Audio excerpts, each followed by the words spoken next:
Okay, folks, I'm here. I'm just, I think I'm gonna put on some gold, right? Yeah, maybe I should put on some gold. Hi, everybody. Hi, Obukobu. Looking good is good business. You and this here phrase. Good morning, everybody. Welcome to today's class.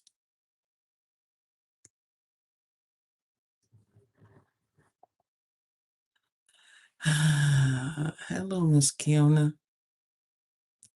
Hello, Mrs. Allen. Hello, Dan Glass. Hey, Dan Glassy. Hello, Moonshine. Hello, and happy Sunday to you, sweet mommy. Hello, Misery Panda. Hello, Michiam. Obuko. You seem to be in fine form this morning. I hope everyone is having a great Sunday. Let me start up the TikTok, folks. TikTok is like so stressful. To me, it's stressful. But it is what it is. It is stressful.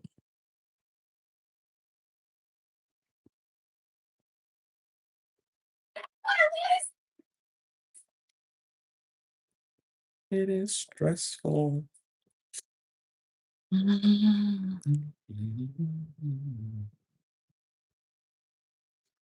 So, happy Sunday, happy Sunday, happy Sunday.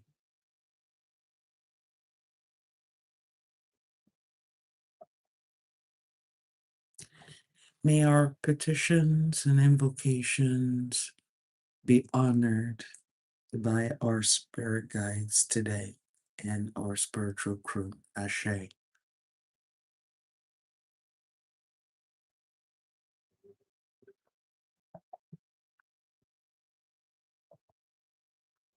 Okay. May our prayers be answered. May our petitions be answered. May our intentions be honored today. Ashe. May we experience love today and for the rest of our lives. Ashe.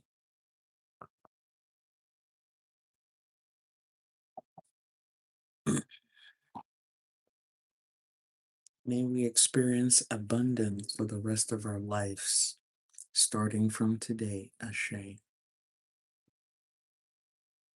May we achieve clarity in our lives, starting from today, Ashe.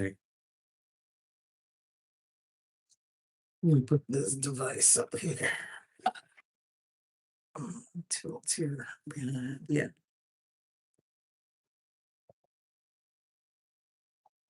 Remember, you can get me at drtochi.com or tochi.us for your spiritual consultations, dream interpretations, and more.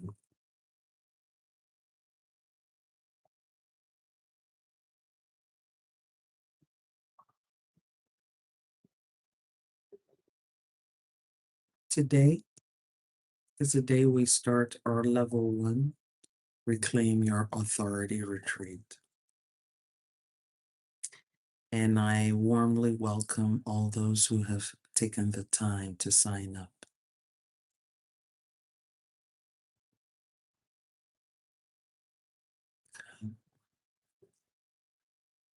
Next week, we start level 2, Embody Your Authority retreat. And so remember that for 7 days, we are going to be working. Okay.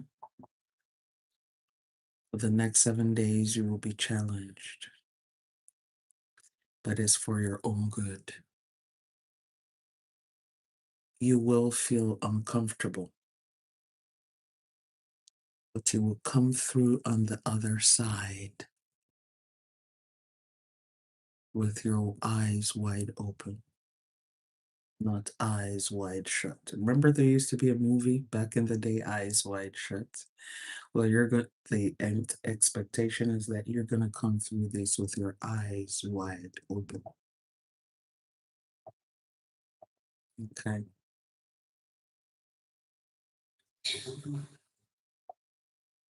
And you will show yourself in these retreats that you can do more and that you can be more. And that there's no need for you to sit where you are right now and look at people like me or look at people like others and say, oh my goodness, how are they able to do these things? I wish I had your confidence. I wish I had your wisdom. I wish I had your this. I wish I had your that. No, you will resurrect yours. That's the point of the retreat.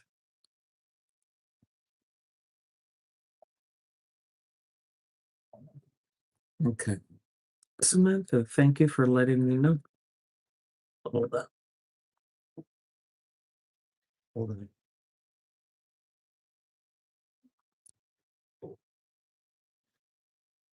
Mm,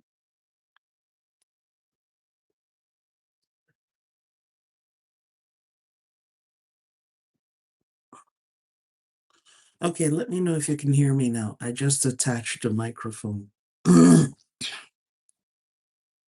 Okay. Okay, much better. All right. Thank you for letting me know. All right. So, for all those who are coming for the retreat, may your dreams be answered. May your petitions be answered. May the deepest desires of your heart come to pass. May you be gently and wonderfully guided and corrected. May your participation in the retreat never be in vain. May it be a stepping stone to even greater things in your lives. Ashe. Today's class, is there anybody who doesn't know who I am? Do I need to introduce myself? Mhm. Do I need to introduce myself? Okay. I'm assuming that everybody knows. I don't know if y'all remember the long hair I had yesterday or so. I just went ahead and cut it. And I think it looks so much better cut like this. It's like, thank you for liking the live, Samantha.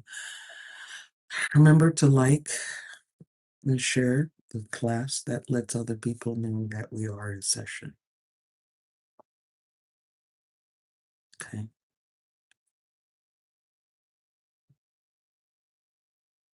We just stepped into the spring equinox, and now is the time of planting.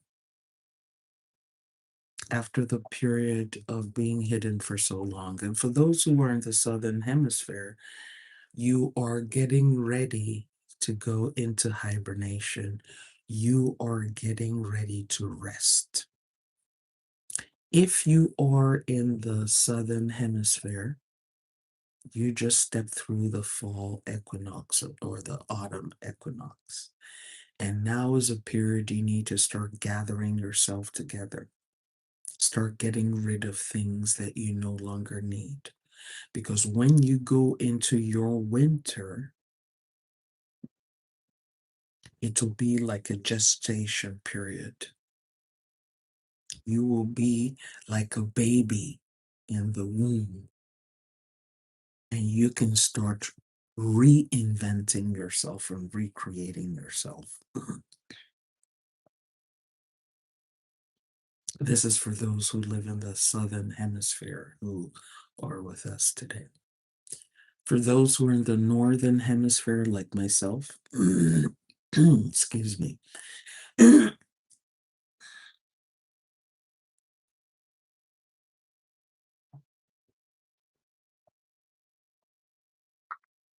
I just remembered I was started coughing and hacking, and then I'm like, wait a minute, I didn't take my remedies.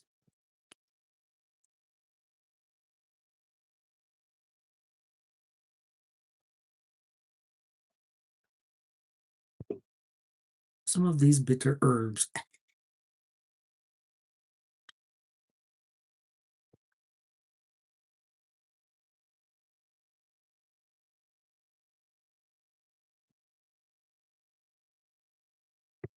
So, for those of us who are in the northern hemisphere, this is a time for us to start planting,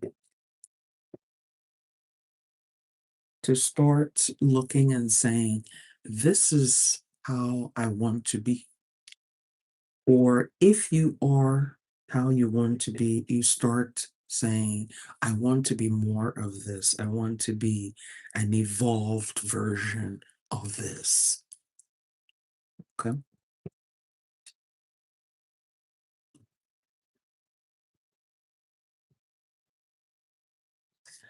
I'm not a great fan of pills, as you can see.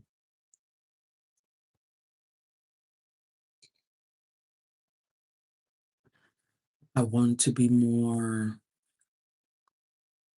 of whatever it is that you want to be. This is a good time to start putting that in motion if you're in the northern hemisphere. Because when summer rolls around, summer is a period of maturation. And then fall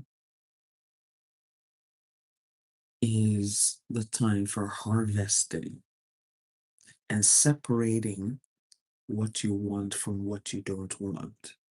And when we're in the period of harvest, we separate what we want from what we don't want. That's when we go to the fields and gather the crops, and we leave behind the chaff. That's fall. And that's what the people in the southern hemisphere are going to be doing. We're supposed to be doing separating. I'm taking all my fruit, all the hard work I've done, all the investments I've done, and I'm leaving behind the things that no longer help or support. But in spring, we're planting. So spring is the time when we start new things. new ideas, new concepts, new ways of seeing ourselves in our lives, and new ways of being.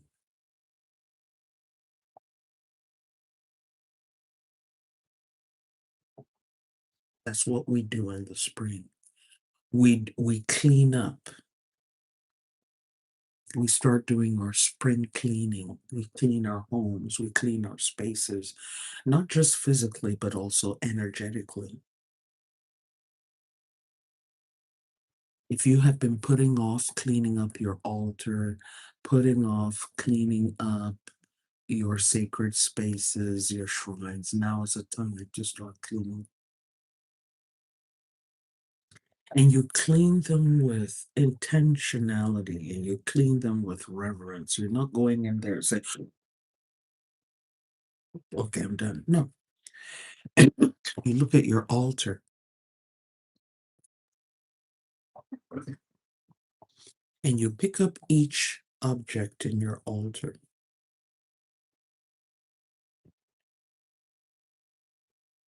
Oh, I need to scrub this. I need to wash this. I need to scrape this. And you look at them and you start cleaning, you start wiping, you start doing all those things.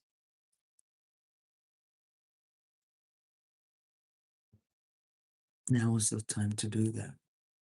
Now is the time to clean house. Now is the time to start cleaning your house of relationships. What relationship? What are you doing in your relationships? Let me phrase it that way.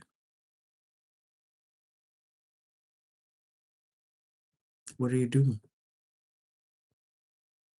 How is it serving you? What can you do for yourself in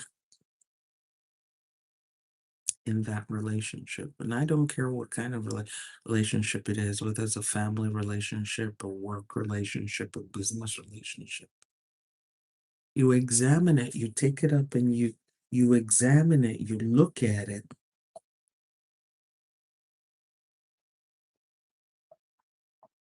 You turn it around.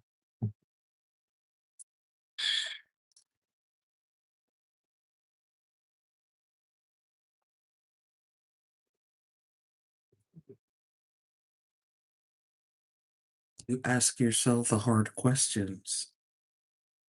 Am I honoring myself in this relationship? Am I doing what I'm supposed to do in my relationships? Am I doing too much or am I doing too little? I'm about to sneeze.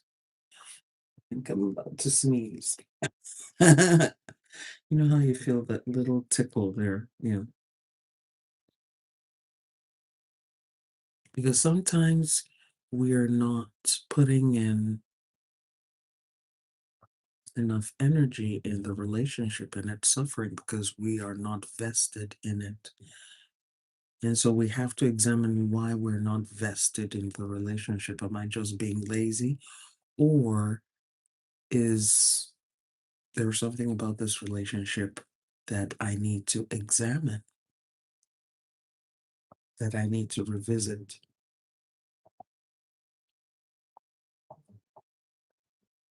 Now, the spring season is the time to do that.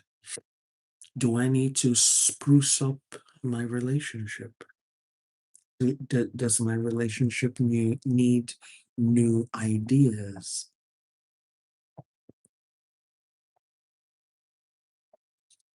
Do not be surprised if during this period some conflicts start arising. Don't be surprised. Because look at how we're talking about sneezing. Okay.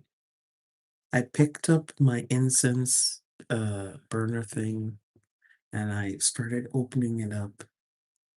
And now I feel like sneezing because probably there's some dust on it.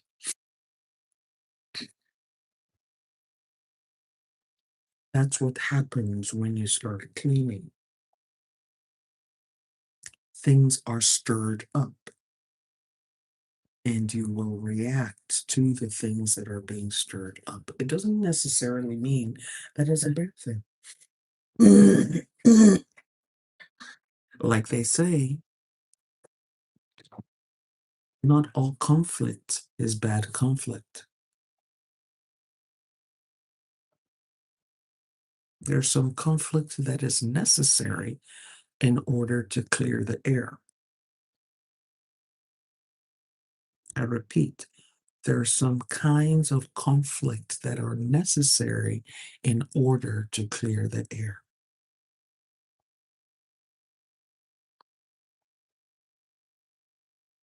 And that conflict might come in the form of conversations. That conflict might come in the form of certain actions.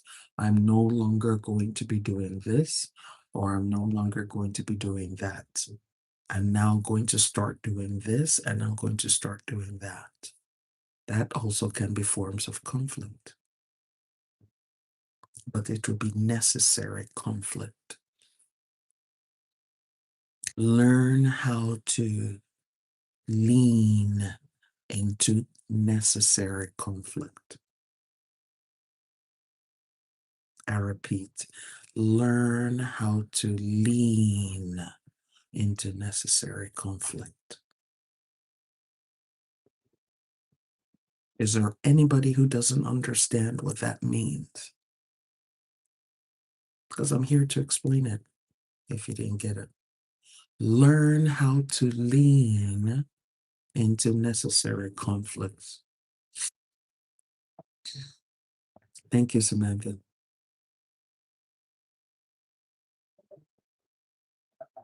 Thank you, Miss Abby.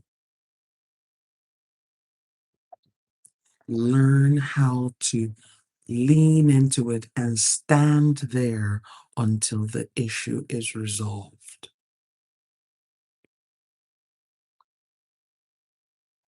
Your peace of mind depends on it.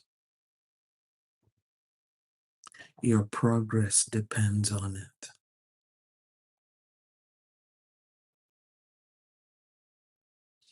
If the conflict is about something you are doing, and somebody is saying, stop doing this thing, now is the time to stop.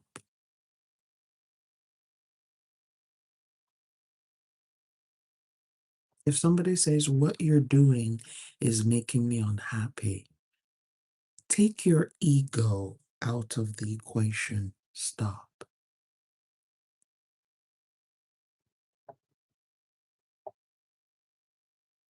Your spirituality means nothing if you are unhappy and the other person is unhappy, and it can be corrected.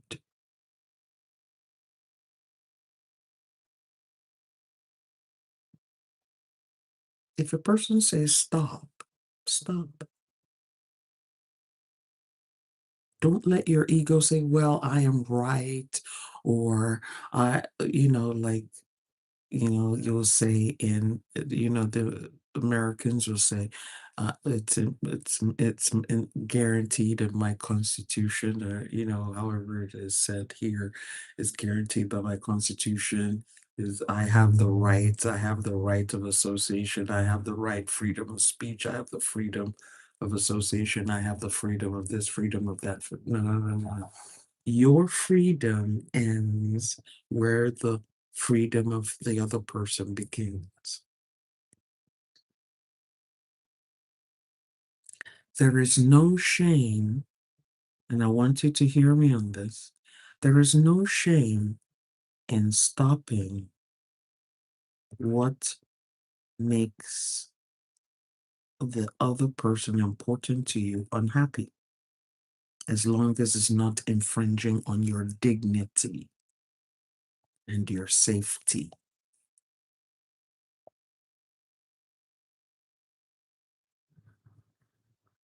And I want to be very precise in what I'm saying, because somebody will turn around and say, "Well, Dr. Tochi said, since my showering every day is bothering you, I'm going to start showering once a week so that you will be happy." That's not what I'm saying, because that infringes on your safety and dignity.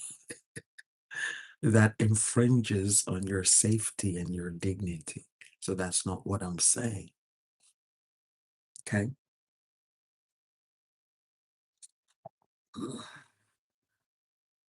If a person is saying to you, "Well, I want you to do this demeaning thing because this demeaning thing makes me happy," that's not what we're saying.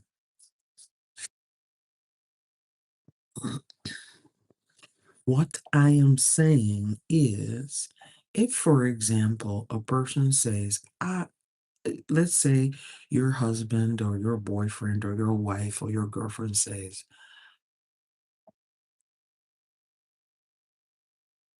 "I need you to start controlling how you eat and drink outside.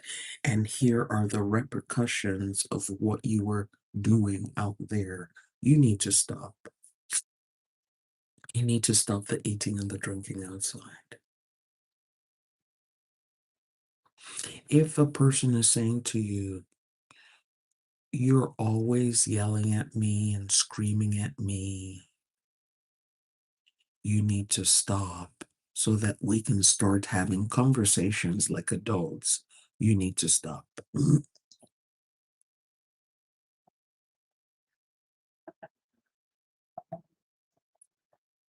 If a person is saying to you, "Stop calling me your girlfriend, stop calling me your boyfriend, we are not in a relationship, stop presenting me to the world this way," you need to stop.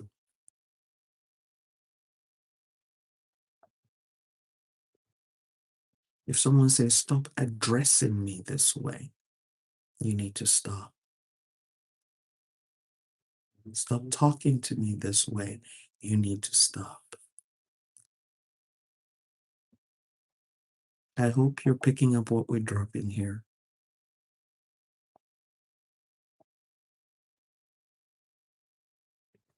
There are certain things we ourselves need to stop doing to other people so that the universe will start balancing things out for us to get what we want from other people. Remember the story we treated in class yesterday about balance in the universe?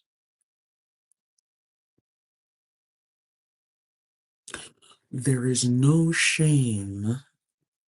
There is no shame in stopping what makes other people genuinely unhappy. There's no shame in it. Don't be saying, "Oh, well, the person is going to think I'm weak. The person is going to think I'm soft." If that relationship is important to you and the person is honoring that relationship, consider stopping it.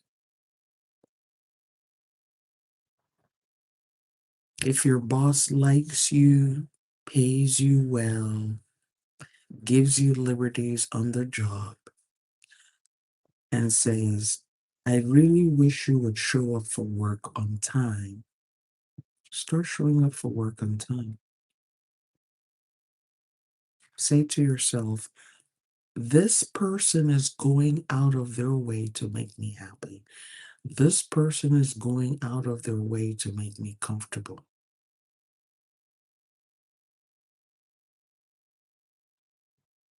I will make them happy too.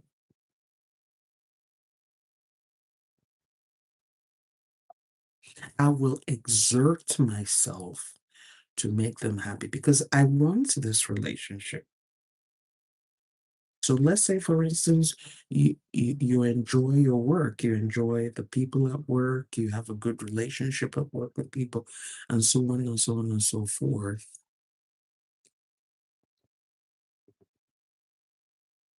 and your boss is saying, I need you to show up for work on time. I need you to complete your work. It is a fair exchange because that employer has provided you with an environment where you have made friends, where you have made contacts, where you it's not just the pay. You have somewhere to go.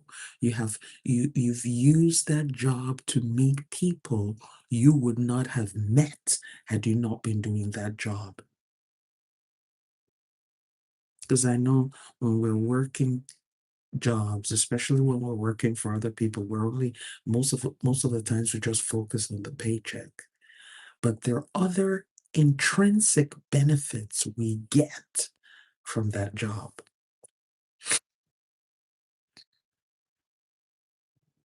You go to that job and you meet people.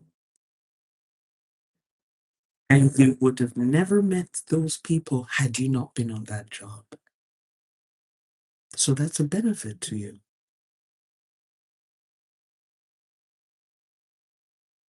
And if you don't like the job, leave the job. Oh, well, Dr. Tochi, it's easy for you to say jobs are hard to find. That's why you have a spiritual practice.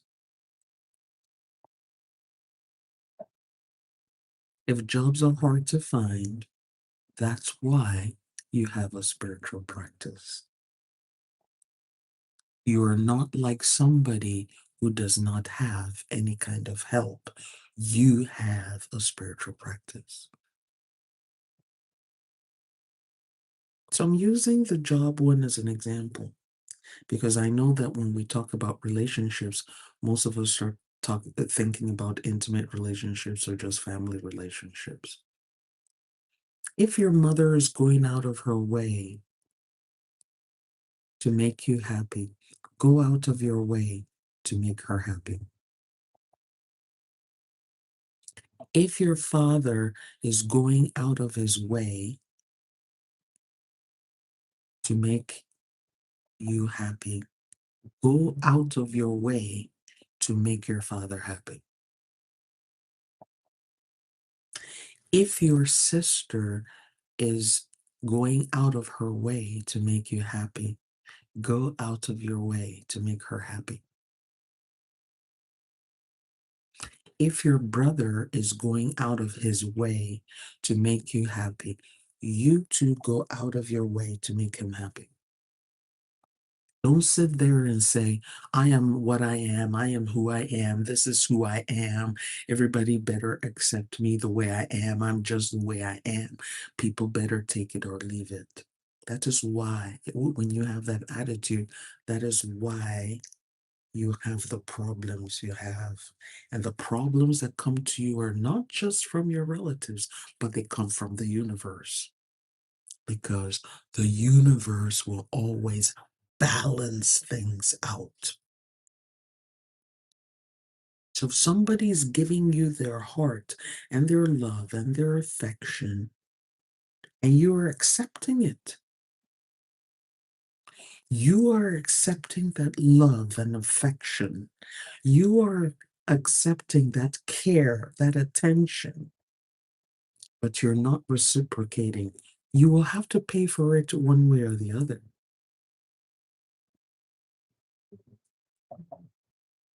And no, it's not karma.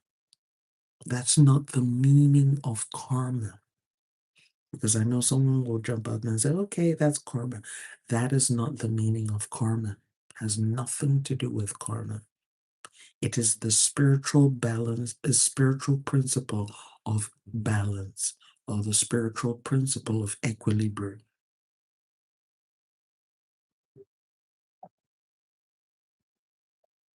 And if you're familiar with Newton's laws of physics, you will see how that is applicable in the material world.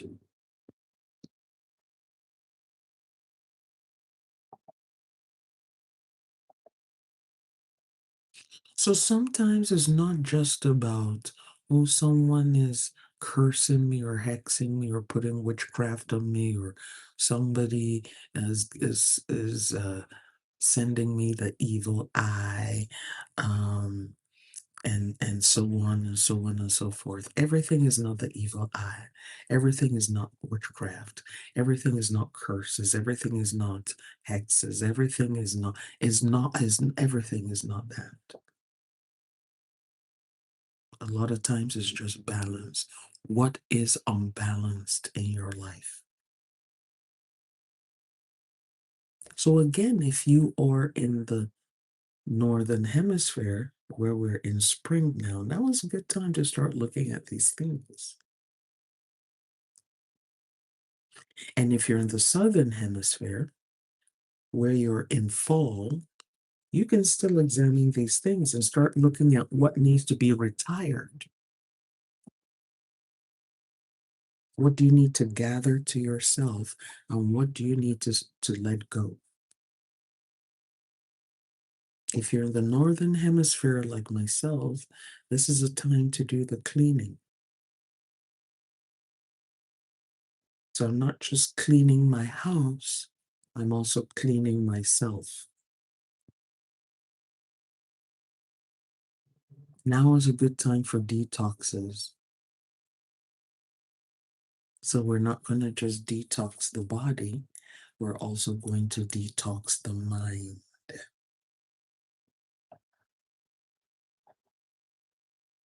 What kind of actions and behaviors and attitudes no longer serve me?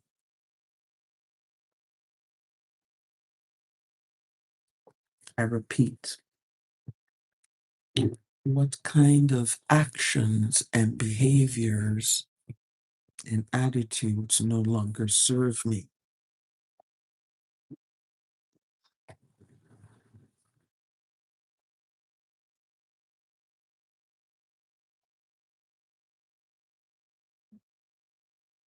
Am I going around and saying to people, oh, old women like us? And then you get angry when people treat you like an old woman.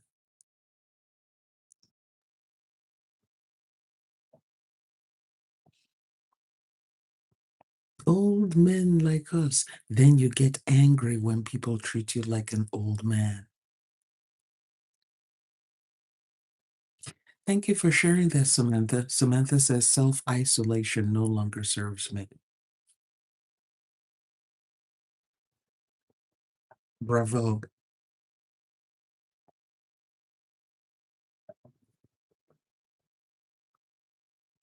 Because for many of us, self-isolation is a self-imposed prison.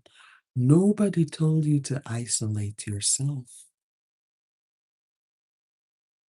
You decided to self-isolate.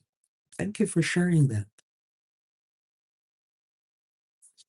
Mhm. And there are many of us who are out here saying, "Oh, I'm too old for this, and I'm too old for that. I'm too old." It's for the young people and young. And what you're saying doesn't even make sense.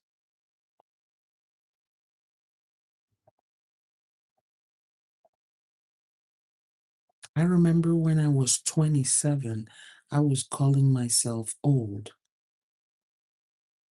at 27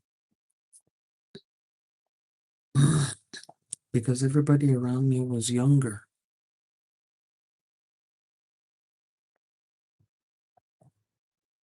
And I remember calling myself at 27 old, 29 old. And people older than me started shaming me for it. They would say, at your age, don't you know you're old? In my 20s. Well, look at me now in my 60s. What should I call myself now? Ancient?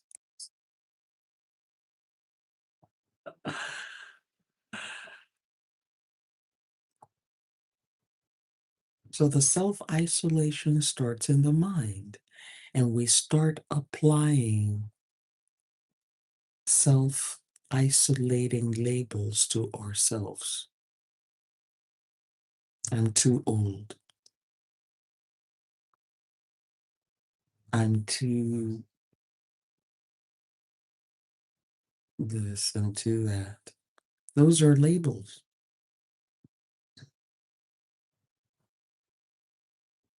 I'm too old. I'm too fat. Oh, I can't go to parties anymore. I'm too fat.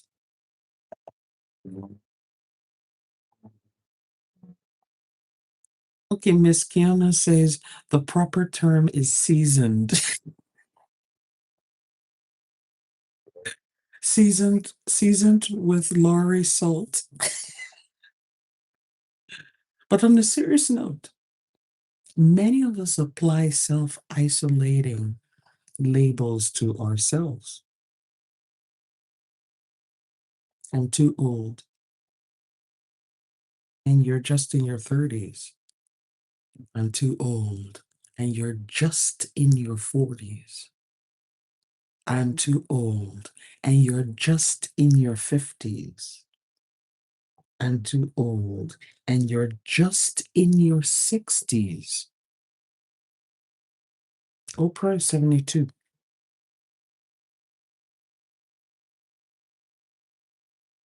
Are you as old as Oprah? Cher is in her 80s. Are you as old as Cher? Trump is in his 80s. Are you as old as Trump? And I'm just using examples of people that we know. I'm not using them for character references. I'm just using them so that you can have an idea of what you were saying.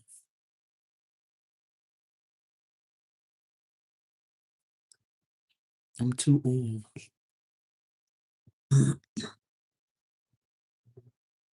There are, believe it or not, there are some people who self-isolate because they're too tall. Oh, I'm too tall. Nobody will want me because I'm too tall. And then other people will start isolating you based on what you're saying to yourself. Oh my God, you're too tall. Remember when I told the story of a man when I was in my 20s? I said, oh, I would have dated you. I would have offered to marry you. Of course, he thought he was the prize. But you're too tall. And I said to him, so what would you have me do about that? And he said, oh, I wish I could cut you at the knees and bring you down to my height.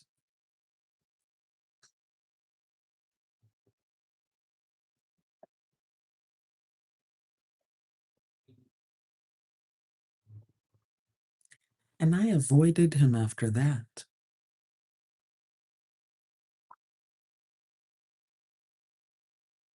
Because right there, if anyone like me with all my accomplishments and my height had married somebody like him, he would have spent that whole marriage trying to cut me down or cut that person down to size.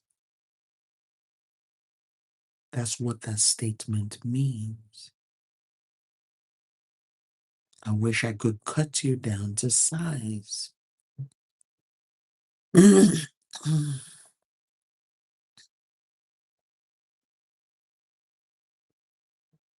So these labels are real and they isolate us. I'm too old. Heh, heh, heh, heh, heh. And you have a second helping of food. Oh, leave me. I just want to enjoy my life. I'm too old to dress up. I'm too old to look good. I'm leaving it for you younger people. And then you wonder why people treat you the way they do. And you wonder why they talk to you the way they do. You opened that door.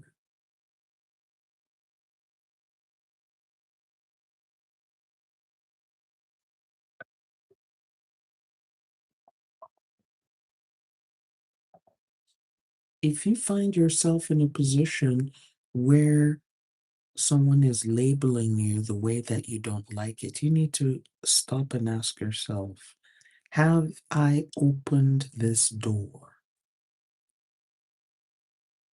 Did I open this door?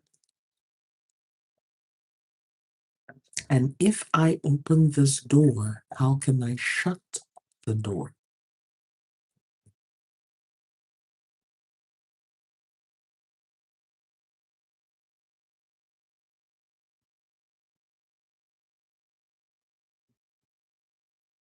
That's what you need to ask yourself.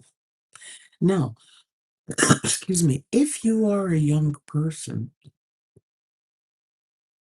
and you always have people saying, oh, you lazy this, lazy that, and you wrong for this and you wrong for that, and you know you're trying your best, you need to ask yourself, have I opened the door for these people to be talking to me like this? Even as a younger person.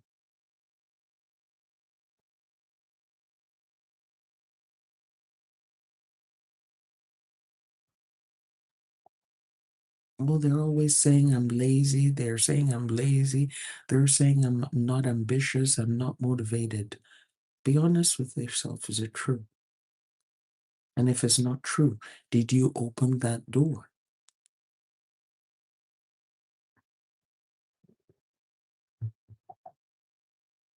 Because people will walk through the door that you open. And it doesn't matter what your age is, people will walk through that door. Now, I'm not talking about children here. That's not what I'm talking about. I'm not talking about children. I'm talking about if you're a young person who can be self-sufficient and somebody's talking to you crazy and they're behaving crazy, you need to ask yourself, did I open that door? And if you open that door, how can I close that door?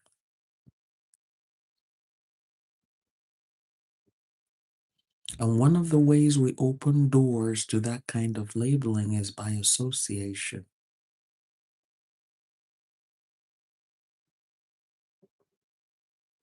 One of the ways we open that kind of door is by association.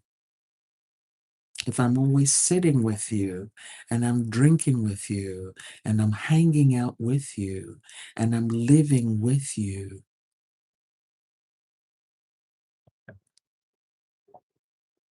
I love this Native American saying. It's also a Native Canadian saying. Indigenous people of the Americas, if you keep on going to the barber, one day you're going to end up with a haircut.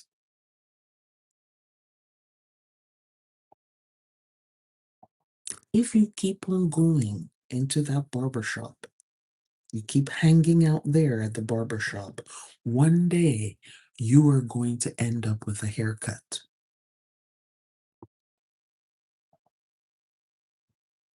If you keep hanging out with disrespectful people, one day they will disrespect you.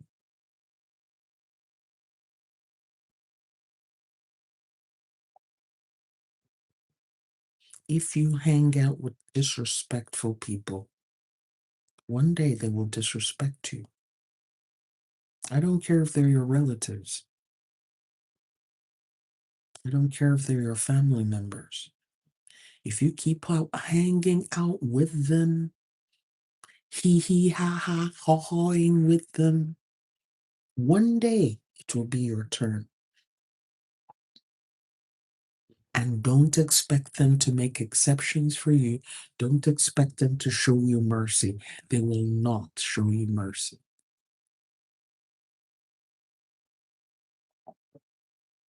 The same way you sat amongst them and they were gossiping and painting people in colors that were not theirs, one day will be your turn and they will do it to you. And you opened the door by hanging out with them. That's how you opened that door. That's how you open that door, by just hanging out with them.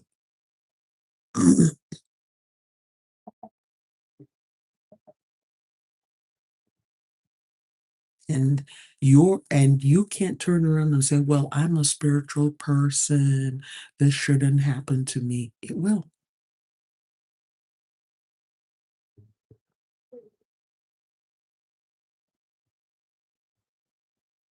It will.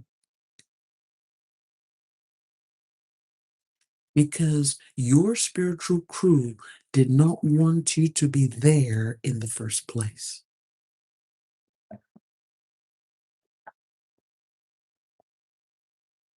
Your spiritual crew didn't want you to be there in the first place.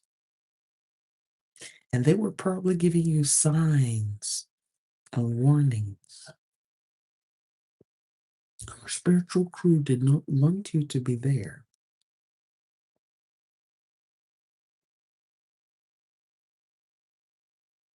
So you opened that door.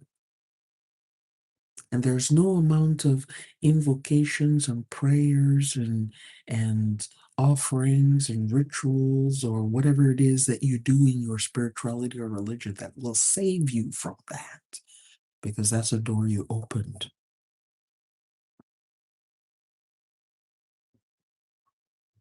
That's a door you opened.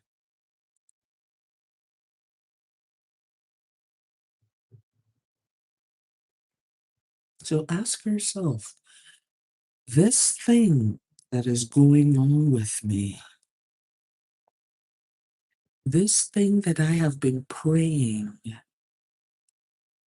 about for so long, is it possible that I am the one that has been blocking my own prayers? Is it possible that I am the one who has been hindering my own petitions? Is it possible? And that's a difficult conversation to have with yourself.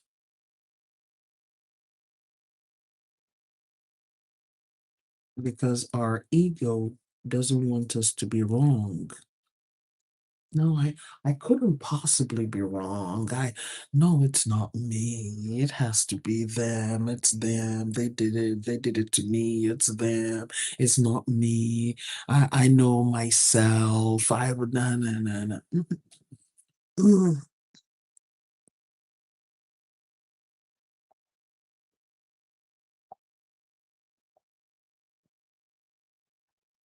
I want to lose weight, but I'm always eating at a buffet.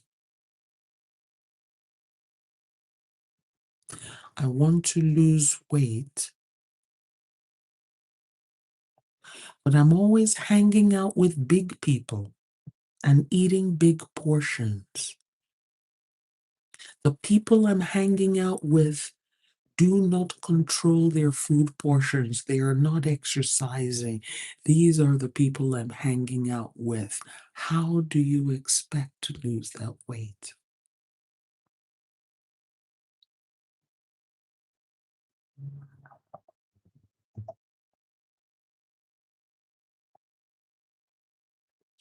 I want to make money, but every little money I get, I use it to numb my feelings.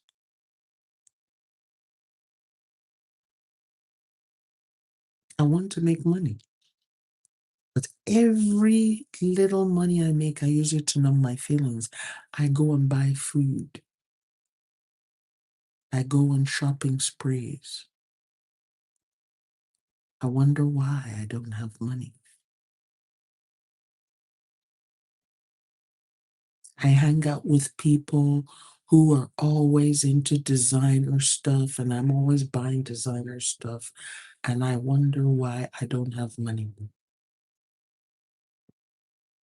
I always hang around people who are struggling for survival, and they always talk about how they are struggling for survival.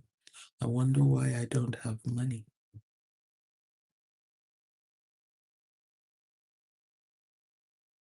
I wonder why I don't have money.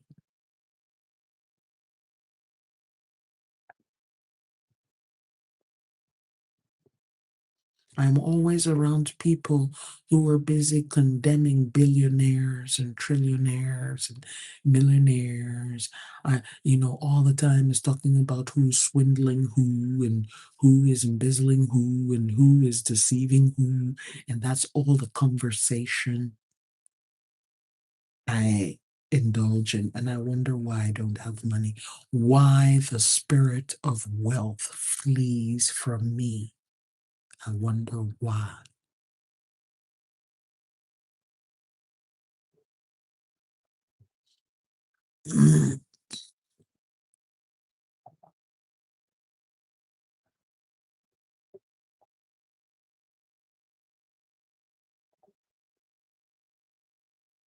I wonder why I don't have money and I'm spending all my time in church where I am giving money, but I am not getting money. I wonder why. I'm always donating. I'm always contributing. I'm always tithing. I'm always giving. I am the one who's always giving. I'm giving. I'm giving. I'm giving. All the time, it's me opening my purse, it's me opening my wallet, it's me opening my pocketbook. I'm the one who's giving, and I wonder why I don't have money. I'm hanging around institutions and people who are always asking me for money, but they're never teaching me how to make the money, the kind of money that they have. They're not teaching me this. They're not showing me the way to make money. I wonder why I don't have money. We are in the spring season, folks. If you are hanging out, if you are following people who are not teaching you how to make money, you have opened the door to your own self deception around money. And you have no one to blame but yourself.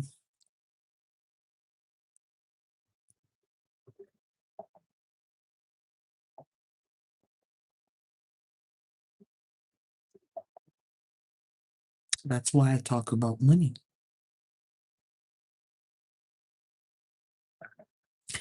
And now I'm going to press a button. I'm going to press a button now. There are many of you. Remember the young woman that came up here?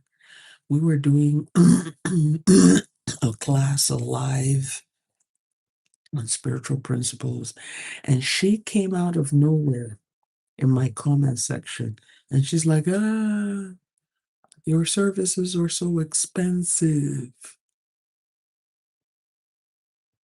And she had also gone to one of my videos and she was complaining about how much I charge for my services. She complained.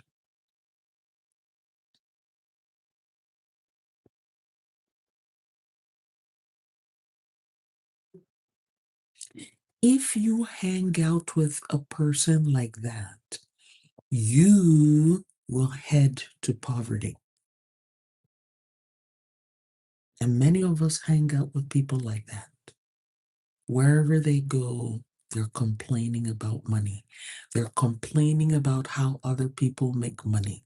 They're always going around looking for free food, free drink, free services, free this, free that.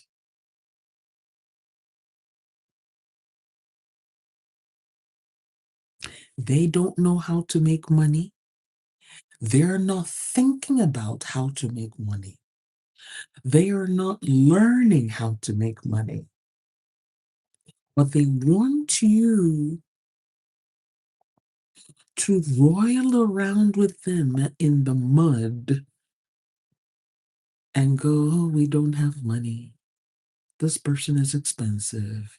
That person is expensive. We can't do that. It's too much money. I would have respected that child more if she had come up here and said, Dr. Tochi, teach me how to make money. Not that I haven't been doing that.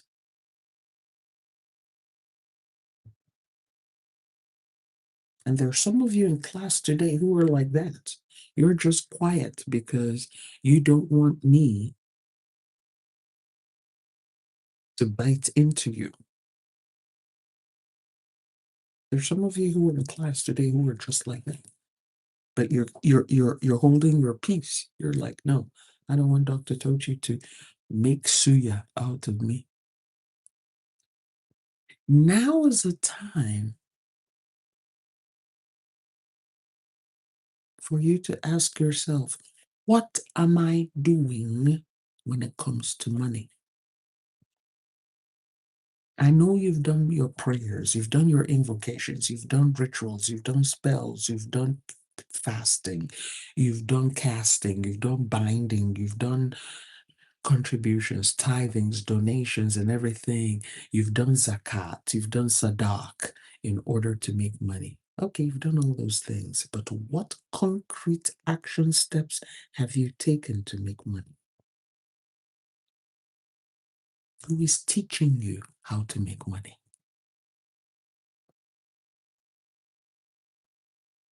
Who is teaching you?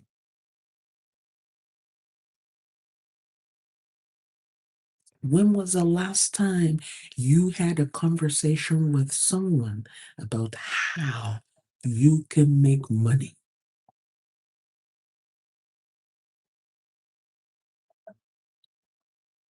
And I'm going to say this, and I know it will sound unpopular, but I'm going to say it.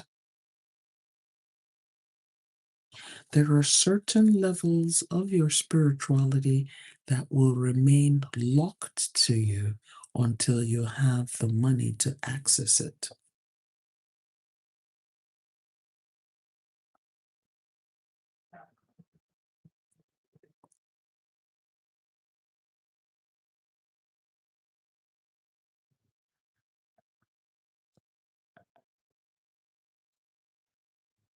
Rich people can afford to have people perform spiritual practices on their behalf. They don't have to do it personally, they pay people to do it because they can afford to pay people to do it.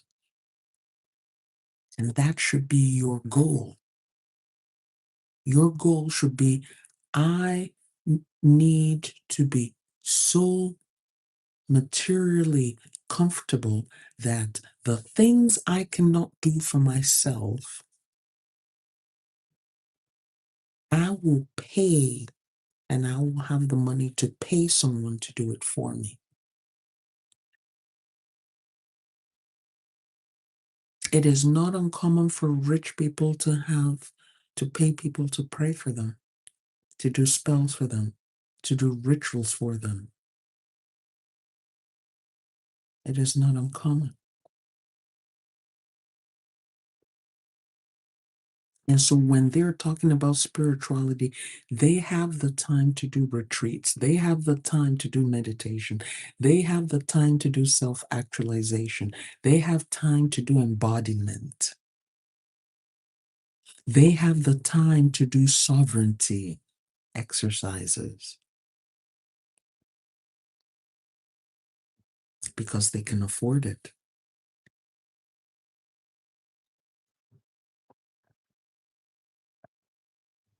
But if you are at survival, and I've been there, if you're still at survival level, you cannot do what they do. Because you're busy saying, okay, I need to find a job, I need to go for an interview, I need to sell this, I need to go and borrow money. Oh, okay, how am I going to put together my mortgage? How am I going to put together my rent? How am I going to pay my car note? Okay, my utilities are due. I need to keep my phone on because if my phone is not on, then nobody can reach me. And then I need to get money for this and get money for that. You are in survival mode. And when you're in survival mode, you cannot be making money because all you're thinking about is how do I survive? And so even if somebody comes to you with some spiritual solution and they say to you, oh, here is the cost of this spiritual solution, you still cannot access that solution because you don't have the money for it. You can't afford it. And so you remain in survival mode.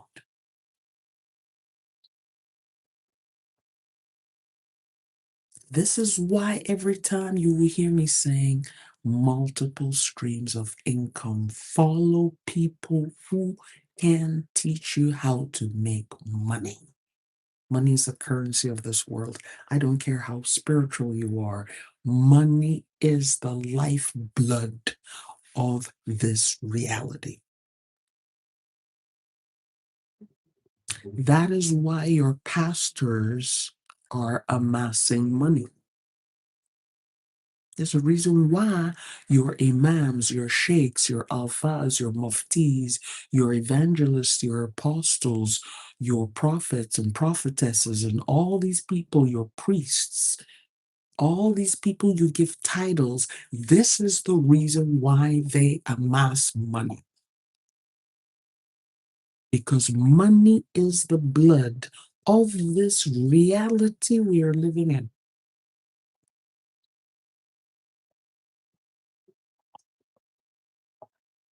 You can give people all the free help you want to give them, but the person they will obey is the person who has money.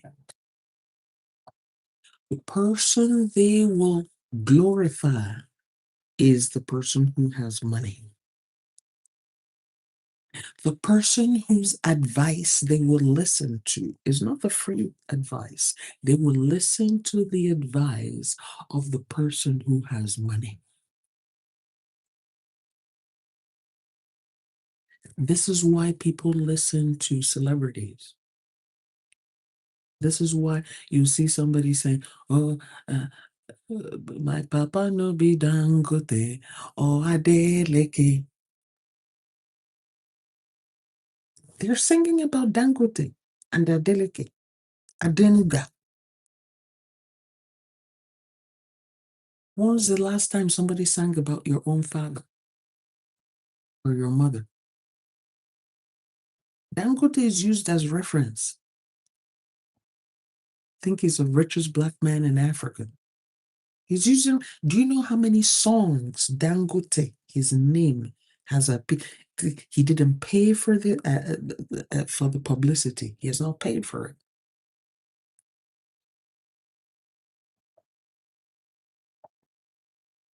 When you are wealthy, people will advertise you for free. You will not have to pay for advertisement. When you are wealthy, people will give you things for free. See all these perfumes you're buying and all these clothes you're buying and all this doohickey and you're buying. If and when you are wealthy, you will get those things for free. That is how this reality works. To he who has to he who has much, more will be given. And to him who has little, it will be taken away from him and given to him who has more. Is that not what is happening in your churches, mosques, masjids, temples, and synagogues today? It's right there. It is right there, written right there. From him who has little, it will be taken and given to the one who has more. So why are you complaining? Why are you complaining that life is unfair?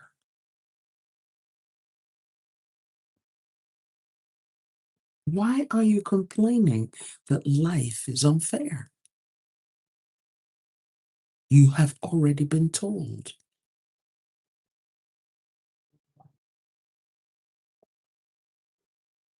So some of us are out there thinking, if I am very spiritual, there's some magical thing that will happen and I'll be rich.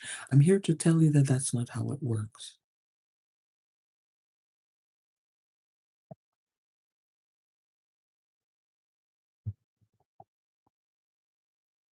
That's not how that works.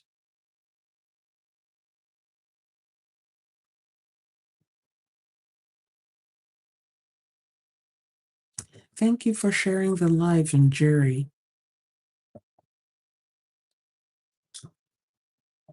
Jerry Mwenyewe.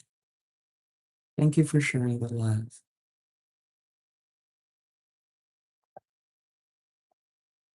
When you have money, you will attract more. People will go out of their way to give you business ideas. But right now, you're sitting here and say, oh, who can give me an idea of what to do? What can I do to make more money? But when you're rich, when you're wealthy, people will come to you and say, I have a business idea. I have a money-making idea. They will volunteer that information to you.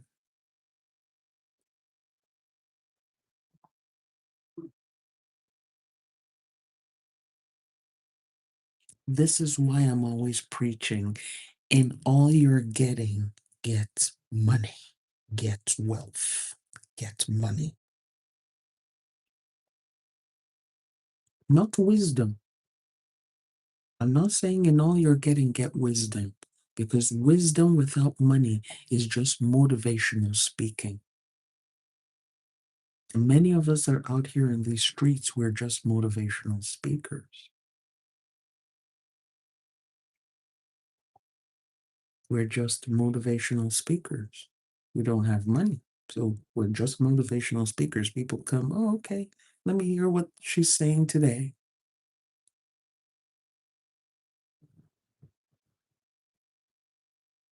Learn how to discuss money so that money will discuss you. Learn how to look for money so that money will look for you.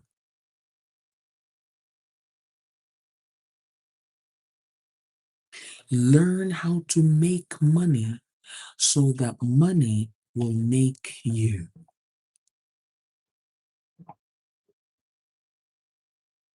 Stop sitting in the back and being envious of those who are making money. Oh, I don't like how she makes money. I don't like how he makes money.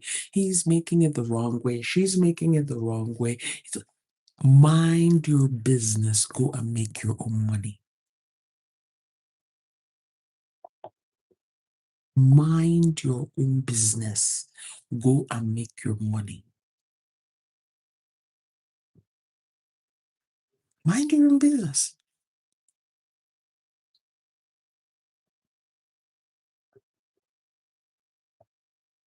You're spending so much time talking about those who have money, those who are making money, how they're making money, why they're making money, how they're making money. You're spending so much time talking about that, but you don't have the money. Isn't that insanity? Oh, Oshun, mother of abundance and wealth, help me make money. Even Oshun has run away from you.